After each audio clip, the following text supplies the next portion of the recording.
Welcome back to Totally Unqualified Sports. I'm your boy Checko. This is Chandler. Today we are talking about the draft.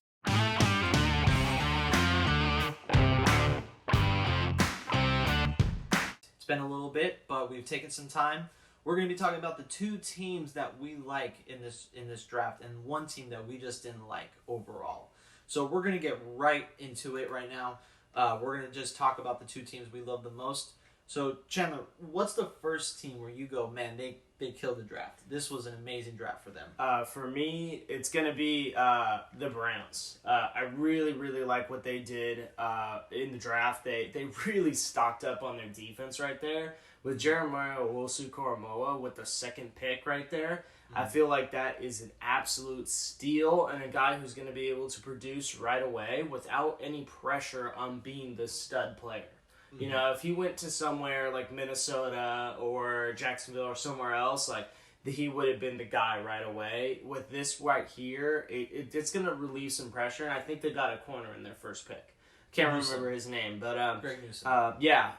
So I'm really excited about the Browns. I think their defense is going to be top notch. And is Jadeveon Clowney signed yet? Yeah.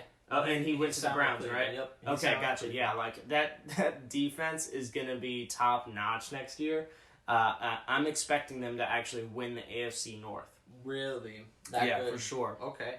Well, I'm going to go into Miami Dolphins. I really like what Miami did. Getting Jalen Waddle is a big move for the receiving core. Jalen Phillips is a little bit of a high risk, high reward, but it's a big high reward. I think that's a perfect guy to answer to the defense. Makes it really good. The second round they killed it too with Holland, the safety from Oregon. I really like that move. There was a lot of safeties, but they got the guy that they liked. So that's the one thing people need to realize is that there's some guys that you probably would pick before Holland. But if that's the guy you like, then that's something to say. I also like Liam Eckenberg, the tackle from Notre Dame that they got in the second round. Again, adding the tackle, and then adding Hunter Long, tight end from Boston College. At this point now, Miami is, in my opinion, they have hit their needs and desires. It all just comes down to Tua now. So they got what they needed on the offense, and they got what they needed on the defense. Yeah, exactly. For me, for my second team that I love what they did in the draft, and it makes me so sad because they're in my division, but the Indianapolis Colts. They got Kwity Paye with their first pick right there, and maybe arguably the most reliable pass rusher in the draft. Just because Jalen Phillips has his injuries, Gregory Rousseau was on and off, like Kwity Paye might be the most reliable pass rusher. So, and adding him to a defense that doesn't necessarily need it. They have Darius Leonard, they have their guys in place. I can't remember who they just got from the San Francisco 49ers, DeForest Buckner. That's what I'm thinking, okay, so the Colts, obviously, I'm loving the defense right now, but I think they also were able to stock up on some offensive linemen and weapons and stuff like that in the draft right there, too. Yeah, they didn't go offensive line, I think, till the 7th round, but they did get Eric Fisher after the draft. That's what it was. That's who I was thinking. But their two first picks, first, second round, defense, pass rush, adding with DeForest Buckner. I think, I agree. They really need to go defense and whatnot. I thought they would go a little bit more offensive, but again, I can't hate what the Colts did in the draft. Totally. The second team that I really like is the Minnesota Vikings. It's not even just the fact that you traded down and still got your guy later on in the draft. You still got your guy at 23 in Darrisaw. I'm surprised he was still on the board, and the fact that you still got him from that trade, fantastic value. That's perfect value. But and Darrisaw value is insane perfect, because they definitely needed tackle help. And absolutely. And then the third round they killed it. I like Kellen Mond. I think he'll be the future for Minnesota. Sorry, Kirk Cousins. I just don't think you are. Kellen Mond, I think he could start this season. I'm talking mid-season if Kirk Cousins isn't playing well. Because there's a lot of games he wasn't. So the other thing, too, getting Wyatt Davis, another offensive lineman. You got Darrisaw on tackle, Wyatt Davis at guard. Those two guys not only can just start, they could become Pro Bowlers in a couple of years from now, where you go, my God, what a fantastic move to get two offensive linemen, bam, right in the same draft. Patrick Jones and Chaz Surratt, defensive end and a linebacker. Once again, you're adding to that defense. The defense was very young last year.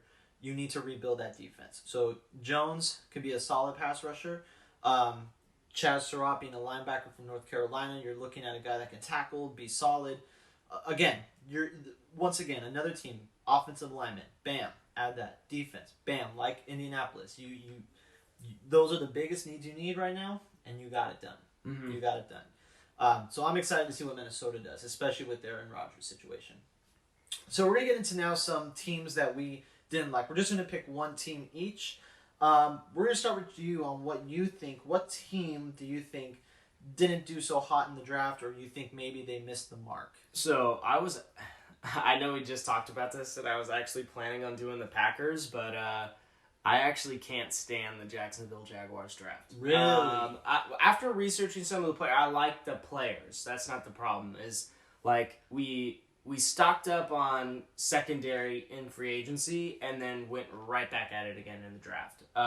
And we were picking a lot of players who just didn't really play a whole lot, you know? Mm-hmm. Walker Little, I think he was injured for the last couple seasons, and then maybe opted out. So, like, last time he played was, like, 2 years ago or something like that, you know? Mm-hmm. Like, and then the safety that we had, even though I think he's going to be a baller, like, he also had some injury issues. And then the Travis Etienne move. It's not my favorite decision. I can understand it. But then, like, okay, like, he'll split time with James Robinson, and then he works exclusively at wide receiver in rookie minicamp. You know, so it's kind of just like, all right. And James Robinson is no slouch in the pass game either, you know. He had 49 catches for, I think, like, 5 touchdowns, you know. So he's no slouch in the pass game, and he had 1,000 yards rushing and sat the last 2 games. You know, so, and that was mostly just because of the team situation and trying to lock up that number 1 pick for Trevor Lawrence. And I'm not a fan of Jacksonville's draft, but my original pick was the Packers. Okay. Obviously, with the Raiders, they're not the team. I just want to make a shout out real quick is that I do like Leatherwood and Morag. Mm-hmm. I think Morag being a steal in the second round. Obviously, Leatherwood, Darrisaw was still on the board. Had the Raiders gone Darrisaw, then Leatherwood, I do think that would have been people would be looking at the Raiders draft a lot different. Mm-hmm. But I like Leatherwood. I really do. So it's one of those picks where I'm like, okay, they definitely the value was a reach there, but don't be shocked, in a couple of years from now, if Leatherwood's a solid tackle and Morag is a phenom at safety, and then we're looking at the draft differently for them. Yeah, and I wanted Trayvon Morag in the second round with us at one point too. Yeah. So I like Trayvon Morag. You could have taken Morag instead of Etienne, and I would have been fine with that. But the team that I really didn't like in this draft was Cincinnati, and the biggest reason for Cincinnati is yes. You got Chase. You got the wide receiver from LSU. Went with Joe Burrow. Fantastic. That's cool. You're reuniting him.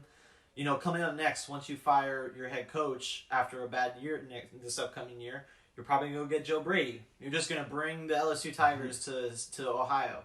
But the thing is you have Penei Sewell there, and I'm thinking you need to go offensive line. And I get it. They got the guard from Clemson, but you could have gotten the guard from Clemson and Penei Sewell, and I'd be looking, going, man, they got major help on that offensive line now. And again, going back to what we said in previous episodes, Riley Reed, where's my mind? Reef, he's good, but you can't just say, oh yeah, our tackle's perfect. Mm-hmm. I just think they missed the ball. They have Jonah Williams, who was injured last season, so they probably want to rock with him for one more year. Well, I can understand the Jamar Chase move. No, I get it. I get Williams. Was hurt his rookie year. Last year he was good, but he was struggling a little bit. It was technically his rookie year last year because of the injury. Mm-hmm. But they could have moved him to guard. There was a lot of rumors that he could even move to guard. And to be honest, I would have done that. Still gotten Penei Sewell. And again, I don't hate the Chase move. I don't hate it's just that wasn't a need right now. Mm-hmm. The Cowboys last year got CeeDee Lamb, and clearly that wasn't a need. And you look at what happened with the Cowboys. Even with CeeDee Lamb having a decent season, it didn't matter. No one cared because of what happened to Dallas. And I feel like that's what's going to happen with Cincinnati. Cool, you got Chase. If Joe Burrow gets hurt again, or if you're not winning because he's getting his ass kicked, then you're going to look at that pick going, yo, Penny was on the board. Why didn't you take it? Yeah. So this is a means where I'm thinking personally, you got a young franchise quarterback, protect him first before you get the weapons. You saw what happened with Le'Veon Bell when he went to the New York Jets. Horrible offensive line, couldn't do anything with it, and he had a horrible time. So that's the matter of the fact. Like, you need to get an offensive line with your young franchise quarterback. You can't just throw him out there. Not everyone can do what Justin Herbert was doing running around. Yeah. I think they have an average to below average offensive line right now. But with the way that defensive linemen just get better and better and more athletic, and I mean, when Brandon Jacobs is coming off that edge right there, I'm just playing. So that's going to be the biggest thing is I understand, okay, so the number, for me, when it comes to football, the three things that you got to do is get a quarterback, protect your quarterback, and then get their quarterback. Yeah. And that's about it. If you can do those three things, you're going to win some games in the NFL. Yeah, and if you have all three of those already, you have the luxury to go get the playmakers or be aggressive and get the right, pieces like that. You know what I mean? Totally. So, but yeah, that's pretty much what we are feeling right now with this draft. We got a lot more to talk about the draft coming up. But right now, those are the biggest takes that we take away right now. So make sure you like, subscribe, let us know how we're doing. Tell us we suck, because who knows? But that's pretty much how we're feeling right now with this draft. So I'm your boy Checko. This is Chandler, and we'll catch you guys next time. Have a good one, guys. Peace.